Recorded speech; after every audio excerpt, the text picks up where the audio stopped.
pledge allegiance to the flag of the United States of America and to the republic for which it stands, one nation, under God, indivisible, with liberty and justice for all.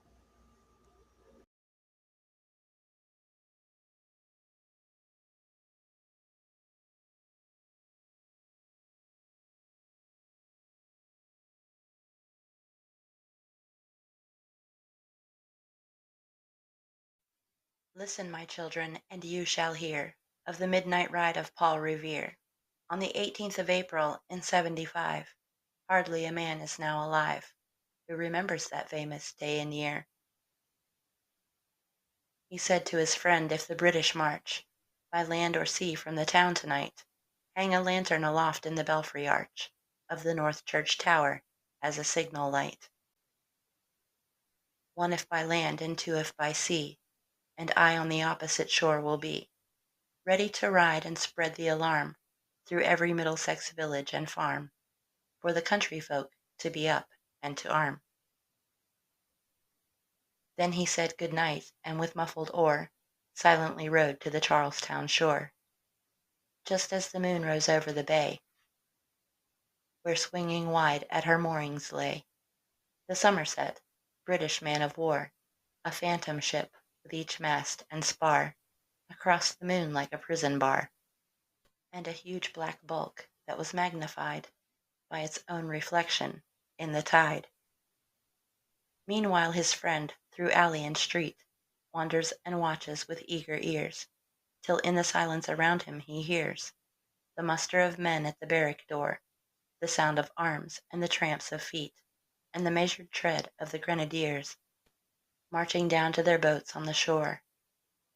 Then he climbed to the tower of the church, up the wooden stairs with stealthy tread, to the belfry chamber overhead, and startled the pigeons from their perch on the sombre rafters that round him made masses and moving shapes of shade. By the trembling ladder, steep and tall, to the highest window in the wall, where he paused to listen and look down a moment on the roofs of the town, and the moonlight flowing over all. Beneath in the churchyard lay the dead, in their night encampment on the hill, wrapped in silence so deep and still, that he could hear, like a sentinel's tread, the watchful night wind, as it went, creeping along from tent to tent, and seeming to whisper, all is well. A moment only he feels the spell of the place and the hour, and the secret dread of the lonely belfry and the dead, for suddenly all his thoughts are bent on a shadowy something far away, where the river widens to meet the bay, a line of black that bends and floats on the rising tide like a bridge of boats. Meanwhile, impatient to mount and ride, booted and spurred with a heavy stride, on the opposite shore walked Paul Revere.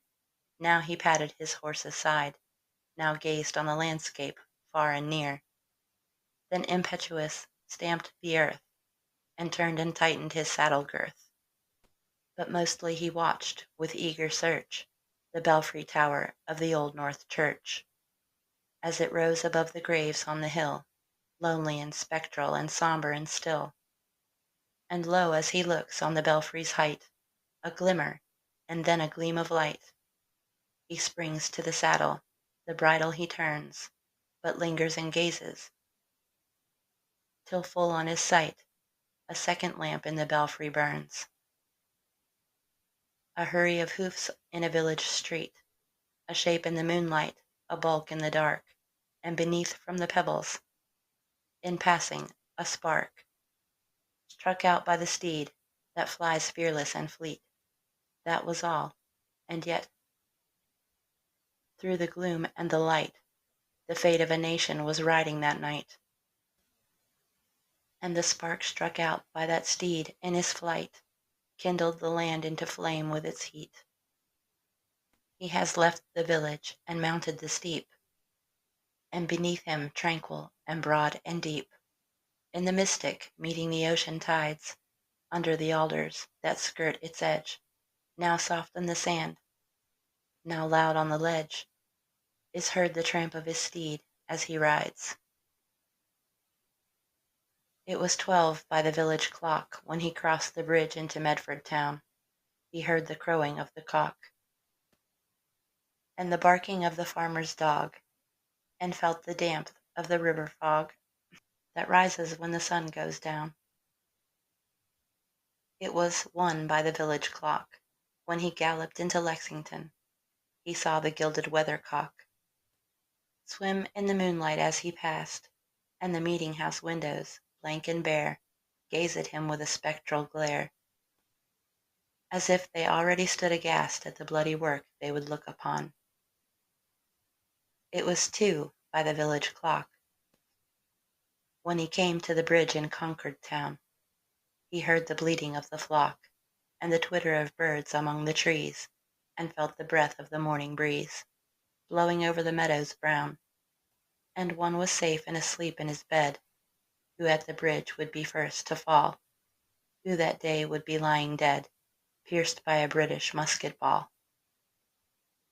You know the rest, in the books you have read, how the British regulars fired and fled, how the farmers gave them ball for ball, from behind each fence and farmyard wall, chasing the redcoats down the lane, then crossing the fields to emerge again, under the trees at the turn of the road, and only pausing to fire and load. So through the night rode Paul Revere, and so through the night went his cry of alarm to every Middlesex village and farm. A cry of defiance and not of fear, a voice in the darkness, a knock at the door, and a word that shall echo for evermore. For borne on the night wind of the past, through all our history to the last, in the hour of darkness and peril and need, the people will waken and listen to hear the hurrying hoofbeats of that steed and the midnight message of Paul Revere. Henry Wadsworth Longfellow.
Yeah, I don't believe in destiny, I just do what's best for me. Don't listen to my enemies, they're just full of jealousy.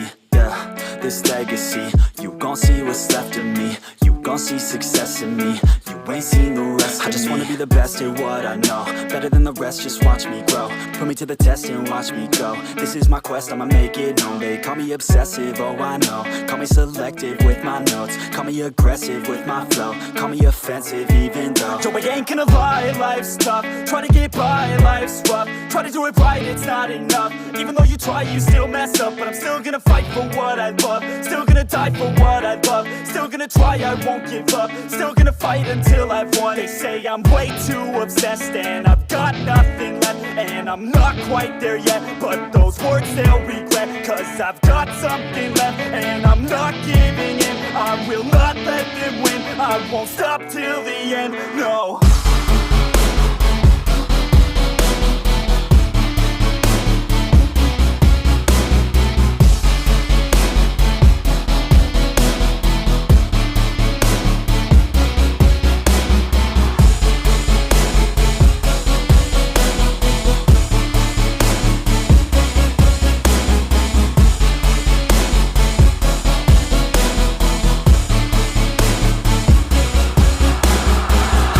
Some injuries, mentally and physically. Studied them religiously so I don't repeat history. And people won't admit to me they don't want a victory bad enough to get a C. They'd rather just go leave it be. And oh, this journey I've been on since 13. Working hard and learning, never stopping searching. Yeah, it's burning, all this passion hurts me. I took action working, writing down these words. No, I'm not okay, I just wanna be something. I don't wanna be nothing, living all alone.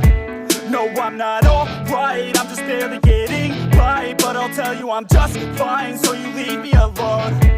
They say I'm way too obsessed and I've got nothing left. And I'm not quite there yet, but those words they'll regret. Cause I've got something left and I'm not giving in. I will not let them win. I won't stop till the end, no.